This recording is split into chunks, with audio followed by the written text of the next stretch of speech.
Good morning from Pelling. তো আজকে না আমরা এসেছি কালকে। তো আজকে আমাদের ফার্স্ট যে ভিজিট পয়েন্ট মানে যেটাকে সাইট সিন বলা হয়, তো ভাবি যাচ্ছি। তো আমাদের ফার্স্ট সাইট সিন হচ্ছে আজকে পেলিং স্কাইওয়াক। পেলিং পশ্চিম সিকিমে অবস্থিত। আর এনজিপি থেকে যদি আপনারা যান তাহলে আপনাদের মোটামুটি 132 কিলোমিটার যেতে হবে আর সময় লাগবে 5 ঘন্টা।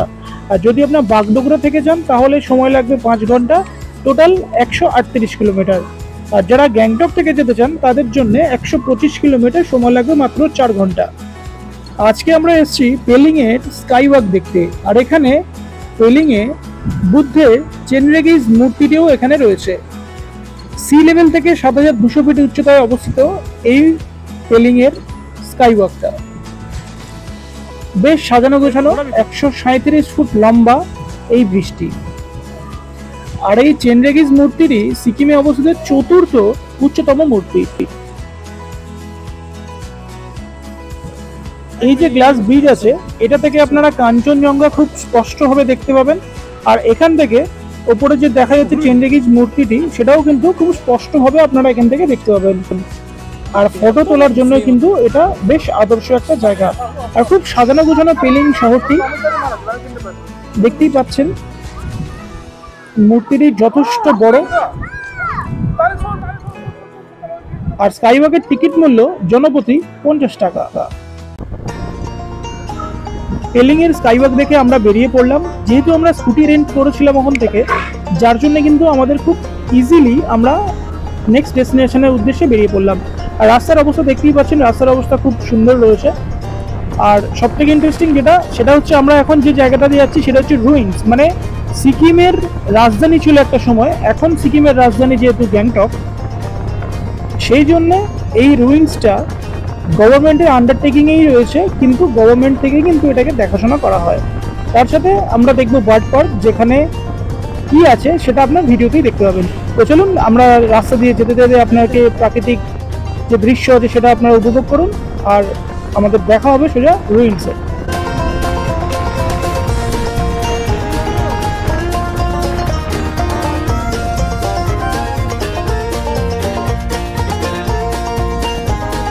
আজকে আমাদের এই যে স্পটটা, এটা হচ্ছে সেকেন্ড স্পট, এটা হচ্ছে বার্ড পার্ক। আর এর সাথে কিন্তু আপনারা একটা রুইন্সও পেয়ে যাবেন এখানে।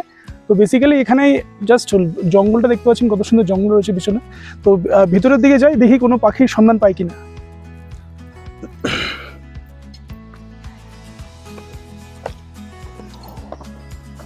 এই তো রুইন্স হচ্ছে রাইট সাইডে, এটা হচ্ছে বার্ড পার্ক। বার্ড পার্কে পরে যাচ্ছে, রুইন্সটা ঘুরে আসি। এটা 4টে পর্যন্ত খোলা আছে। রুইন্সটা এদিকে।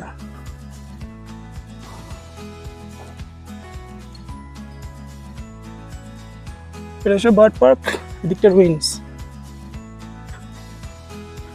এটা কাইন্ড অফ ট্রেক, অনেকটাই উঠতে হবে ট্রেক করে করে। ফুটস্টেপসগুলো এরকম, জঙ্গলের মধ্যে দিয়ে রাস্তা, দারুণ।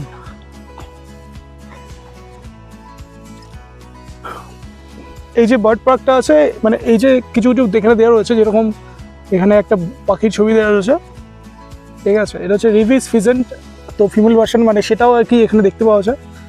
এদিকে চারিদিকে জঙ্গলটা অসাধারণ জঙ্গল, দুর্দান্ত ভাইবস আছে। আর মোটামুটি 800 মিটার মতো ট্রেক করলে কিন্তু রুইন্সে যাওয়া যাবে। আর 180 ট্রেক করলে আর 180 মিটার মতো ট্রেক করলে কিন্তু বার্ড পার্কে দেখা যাবে। তো এই যে চারিদিকে পাখির ছবিতে রয়েছে, জঙ্গলের মধ্যে থেকে খুব সুন্দর রাস্তা করা রয়েছে এরকম। পাখির আওয়াজ কিন্তু বেশ ভালোই শোনা যাচ্ছে, আমরা শুনতে পাচ্ছি এখানে পাখির আওয়াজ।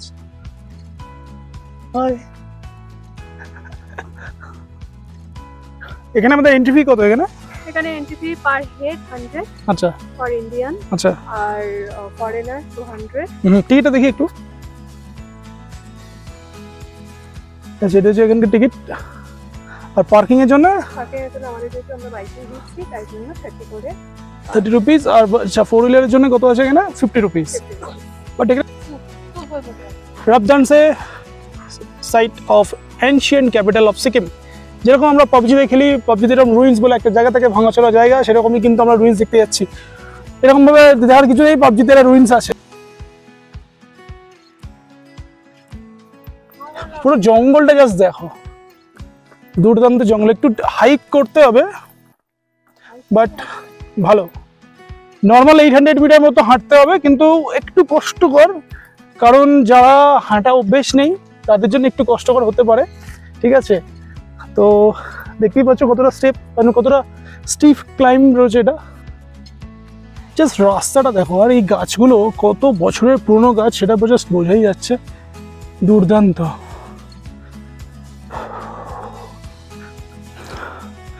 রাস্তাটা কিন্তু এরকম পাথরের রাস্তা, রাস্তা ধরে সোজা চলে যেতে হবে। এখনো অনেকটা মনে হয় যেতে হবে, এখনো মনে হচ্ছে অনেকটা যেতে হবে, এখনো 250 মিটার কিন্তু যেতে হবে। এখানে কিন্তু বোর্ডই দেওয়া আছে। ওভারঅল যদি এক্সপিরিয়েন্স বলো, বেশ ভালো এক্সপিরিয়েন্স, কারণ চারিদিকে এত গাছপালা আর একটা ঠান্ডা ঠান্ডা ওয়েদার, জাস্ট দুর্দান্ত। আমি হাঁপিয়ে যাচ্ছি। Hello hello hello. এখান থেকে শর্টকাট রাস্তাও আছে, যারা এটাতে যেতে না চাও, যারা এটাতে যেতে পারবে না, শর্টকাট। আমার মতো শর্টকাটে তোমরা এরকম যেতেই পারবে।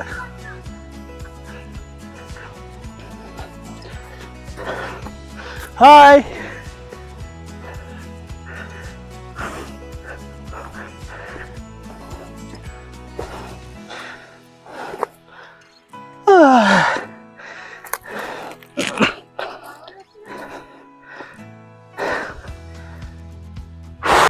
তো যাদের যাদের ট্রেক করার অভ্যেস নেই তারা কিন্তু এখানে আসলে কিন্তু একটু কষ্ট হতে পারে, মানে হাইক যারা করেননি বা হাঁটা যারা বেশি করেন না। আমি যদি খুব একটা হাইক করি না বা এরকম অনেকটা ডিস্টেন্সে হাঁটাচলা করি না, আমার প্রবলেম হচ্ছে, মানে ব্রিদিংটা হাই হয়ে যাচ্ছে। বাকি সব ঠিক আছে। রাস্তা তো দুর্দান্ত রাস্তা রয়েছে, এদিকে দুর্দান্ত রাস্তা। আমি এক জায়গায় বসে আছি, শিল্প দিয়ে গেছে। চলুন যাই গিয়ে রুইন্সটা দেখি কোথায় আছে আর কি আছে। Stay tune. তুম চলে যা রে হো। জঙ্গলের মধ্যে দিকে আমরা হেঁটে হেঁটে যাচ্ছি, না জঙ্গলের মধ্যে দিয়ে আমরা হেঁটে হেঁটে যাচ্ছি। রাস্তাটা দেখতে পাচ্ছ, জঙ্গলটা দেখতেই পাচ্ছেন কিরকম জঙ্গল রয়েছে আশেপাশে। আর আমরা এই জঙ্গলের মধ্যে দিয়ে যাচ্ছি। এখন আমরা যাচ্ছি হচ্ছে রুইন্সটা দেখতে। বার্ড পার্কটা আমরা আপনাদের দেখালাম, বার্ড পার্কটা ভিতরে গিয়ে আছে সেটা পরে দেখাচ্ছি, আগে রুইন্সটা দেখে নিই। স্টেপগুলো কিন্তু খুব সাবধানে আপনাদেরকে ফেলতে হবে। আমি হাঁপিয়ে গেছি অনেকটা।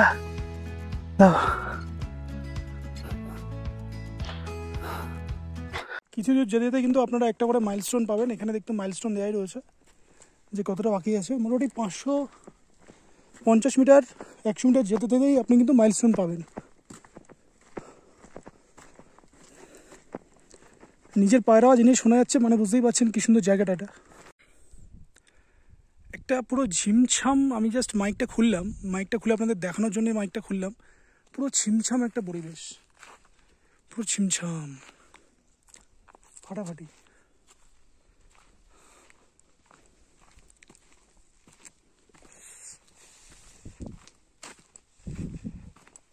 মানে আপনার নিজের পায়ের শব্দ কিন্তু আপনি নিজেই শুনতে পাবেন, এরকম একটা সিচুয়েশন।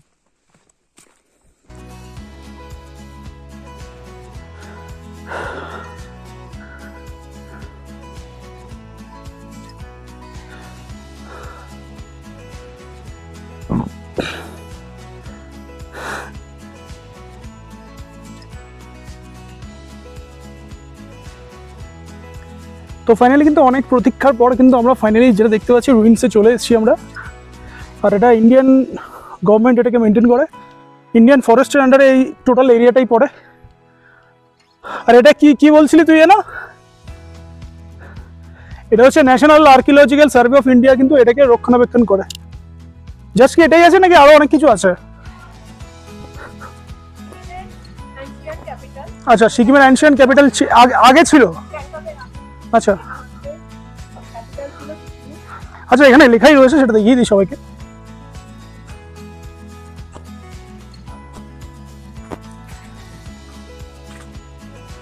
এখানে লেখাই আছে, নোটিশ বোর্ড দেওয়া রয়েছে, আর্কিওলজিক্যাল সার্ভে অফ ইন্ডিয়া কিন্তু এটাকে দেখাশোনা করে। আর এখানে পড়ে নিন, this monument has been declared to be of national importance under the ancient monuments and archaeological states and পড়ে নিন বাকিটা। দেখতে পাচ্ছেন এখানে ওটা দেওয়া রয়েছে, কী কী হয়েছিল না হয়েছিল সব কিছু এখানে দেওয়া রয়েছে। বসার জায়গা আছে, রয়েছে স্তূপা, এটাকে স্তূপাই বলে তো। এই জায়গাটা কিন্তু বেশ সাজানো গোছানো, তাই তো?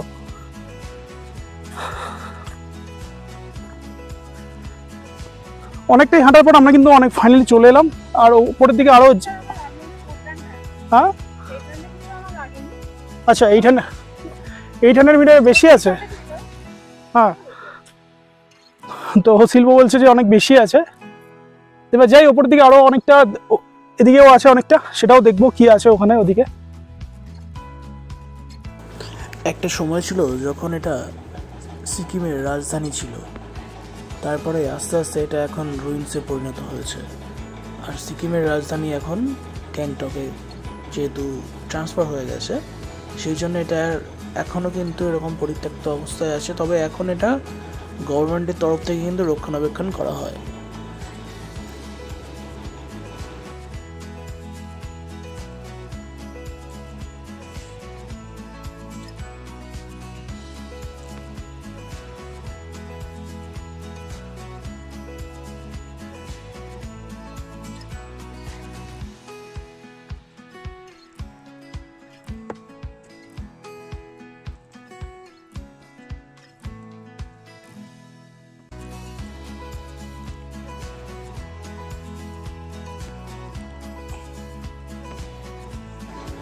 এখান থেকে সিকিমের সব থেকে পুরনো মনেস্ট্রি কিন্তু দেখা যায়, যেটা আপনারা এই ভিডিওতে দেখতে পেলেন।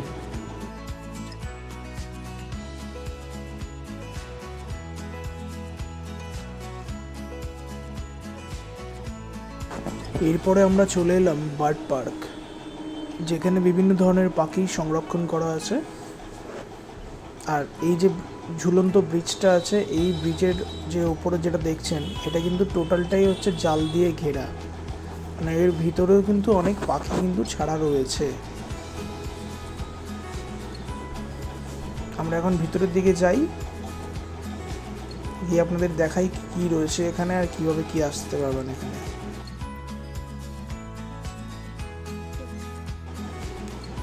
এই যে পুরো এরিয়াটাই দেখছেন, পুরো জাল দিয়ে কিন্তু ঘেরা। আর এই যে সামনের যে জায়গাটা, এটা একটা খাঁচা টাইপের, এর ভিতরে বিভিন্ন রকমের পাখি তাদের বাসা করা রয়েছে, আর্টিফিশিয়াল বাসা, তারা সেখানে কিন্তু দিব্যি রয়েছে। আর যেহেতু এটা পুরো চারিদিকে জঙ্গলের মধ্যে, তো পাখিদের আশা করি কোনো সমস্যাই হয় না এখানে থাকতে।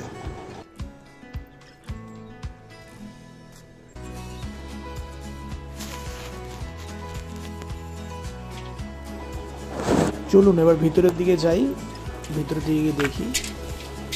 একটা বড় গাছ রয়েছে, সেই গাছের চারিদিকে জাল দিয়ে ঘেরা একটা খাঁচা রয়েছে। আর সেই খাঁচার চারিদিকে কিন্তু প্রচুর পাখির বাসা রয়েছে। এরকম দেখতে পাচ্ছেন, এরকম বাসাগুলো কিন্তু এখানে গাছের গায়েও করা রয়েছে। দুর্দান্ত।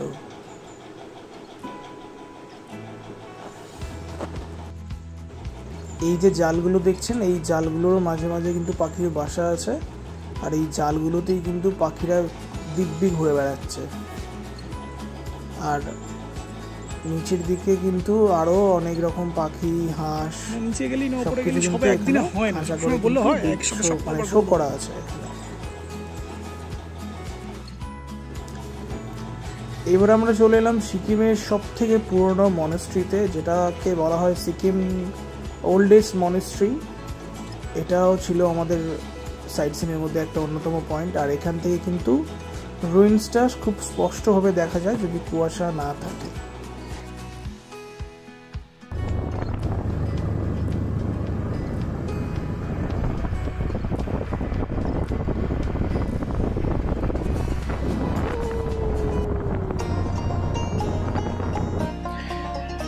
মনেস্ট্রি দেখে আমরা বেরিয়ে পড়লাম কাঞ্চনজঙ্ঘা ওয়াটারফলের দিকে, কারণ আমাদের আগে একটা সাইট সিনের পয়েন্ট ছিল কমলা লেবুর বাগান, যেটা তো সেটা আমরা দেখলাম না, কারণ আমাদের ব্রেকফাস্ট আর লাঞ্চে অনেকটা সময় বেরিয়ে গেছিলো। আর রাস্তার কন্ডিশন খুব একটা ভালো না কাঞ্চনজঙ্ঘা ওয়াটারফলের দিকে, যার জন্য আমাদের একটু সময় লাগলো। তো আমরা এই পয়েন্টটাই আজকে লাস্ট দেখবো। এই পয়েন্টটা দেখে কিন্তু আমরা সোজা হোটেল দিকে বেরিয়ে যাব। তো চলুন রাস্তাটা উপভোগ করি। একটু রাস্তাটা খারাপ আছে, কিন্তু রাস্তার সিনিক বিউটি কিন্তু খুব সুন্দর রয়েছে। আর নিজেরা চালিয়ে যাওয়ার তো মজাই আলাদা। আর রাস্তায় মাঝে মাঝে কিন্তু ছোট ছোট বেশ ওয়াটারফল দেখা যায়, মানে একদম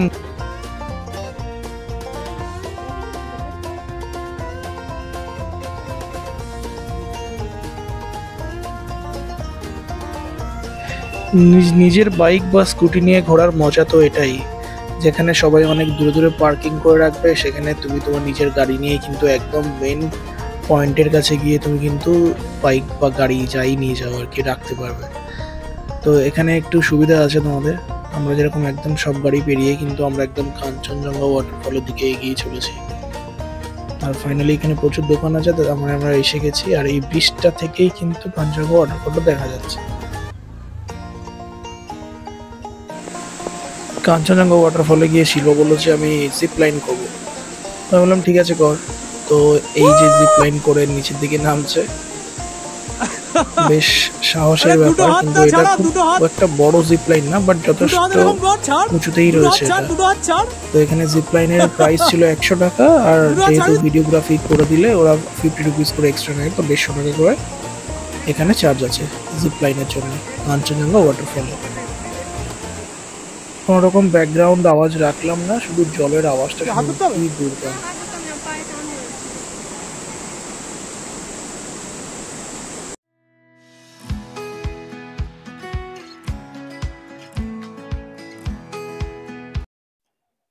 ব্যাস আজকের মতো এইটুকু।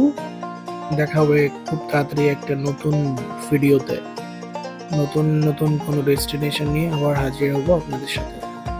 ভিডিওটা ভালো লাগলে লাইক, শেয়ার এন্ড সাবস্ক্রাইব করবেন। আর যারা যারা পিলিং ঘুরতে যাচ্ছে তাদের সাথে একবার শেয়ার করে দেবেন।